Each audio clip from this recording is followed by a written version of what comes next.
There was once a farmer who lived alone on a small piece of land at the edge of a quiet village. He was not rich, he was not poor.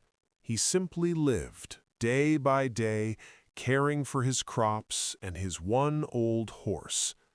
One morning, he woke up and walked to the stable. The horse was gone.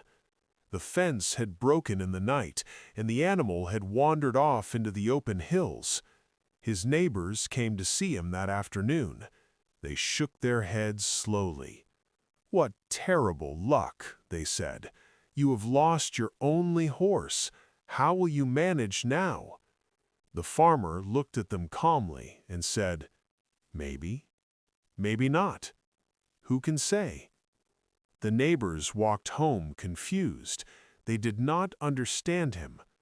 3 days passed.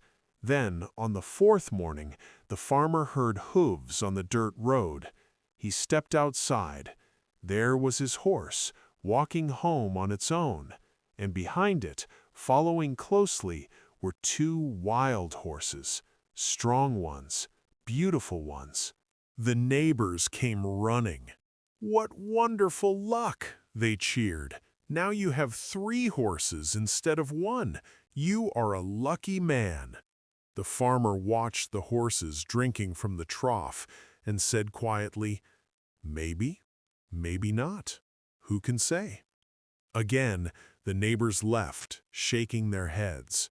The next week, the farmer's son tried to ride one of the wild horses.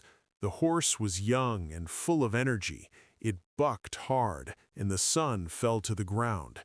His leg broke in 2 places. The neighbors returned, their faces full of worry. "What terrible luck," they said, looking at the son lying in bed, his leg wrapped tightly. "Your only son, hurt like this. What a tragedy." The farmer sat beside his son, holding a cup of tea. "Maybe," he said softly, "maybe not." Not long after that, soldiers came riding through the village. There was a war starting far away, and they needed young men. Every able-bodied young man in the village was taken. Families cried in the streets. Mothers held on to their sons until the very last moment. But when the soldiers came to the farmer's house and saw the son lying in bed with a broken leg, they moved on. He could not fight. He stayed home. The neighbors came again. This time, their own eyes were red from crying. "You are the luckiest man in the village," one of them said. "Your son is still here. Ours are gone." The farmer poured himself more tea and said nothing for a moment. Then he spoke. "Was the horse running away bad luck? Was finding 2 wild horses good luck? Was my son's broken leg a tragedy, or was it the very thing that saved his life?" He set his cup down gently. "We call things good or bad the moment they happen, but life is long, and we never see the whole picture in a single moment." The neighbor sat down on the wooden steps. He looked out at the fields. "Then how do we know," he asked slowly, "what is good and what is bad?" The farmer smiled, just a little. "Maybe we don't," he said, "and maybe that is the point." Years passed in that village. The sons who went to war, some came back, and some did not. The farmer's son healed fully. He learned to ride the wild horses. He helped his father work the land. He married a kind woman from the next village. They had children who laughed in the mornings and slept peacefully at night. The farmer grew old. His hands became rough, and his steps became slow. But his eyes stayed calm, always calm. People from nearby villages started coming to him, not to ask about crops or weather.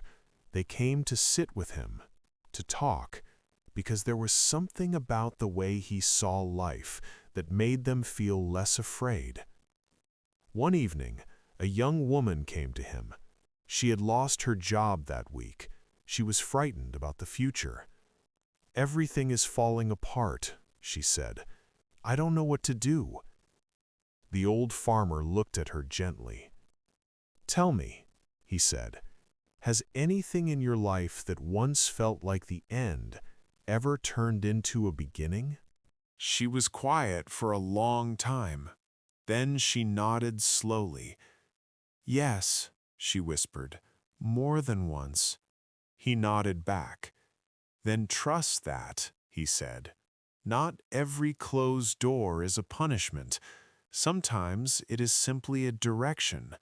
Life is not pushing you down, it is pointing you somewhere." She wiped her eyes.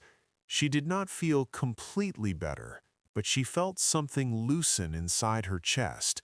Something tight and heavy became just a little lighter. She thanked him and walked home in the soft evening light. The old farmer sat outside as the stars began to appear one by one. He thought about his horse, his son, the soldiers, the years, the laughter, the quiet mornings. He had lived long enough to see it now. Nothing was purely good. Nothing was purely bad. Life was a long river, always moving, always turning. What looked like a stone blocking the path was sometimes the very thing that changed the direction of the river towards something beautiful. He closed his eyes and breathed in the cool night air. He did not know what tomorrow would bring, and for the first time in a very long time, he realized that was perfectly fine, because he had learned, through all those years, the most peaceful truth a person can carry.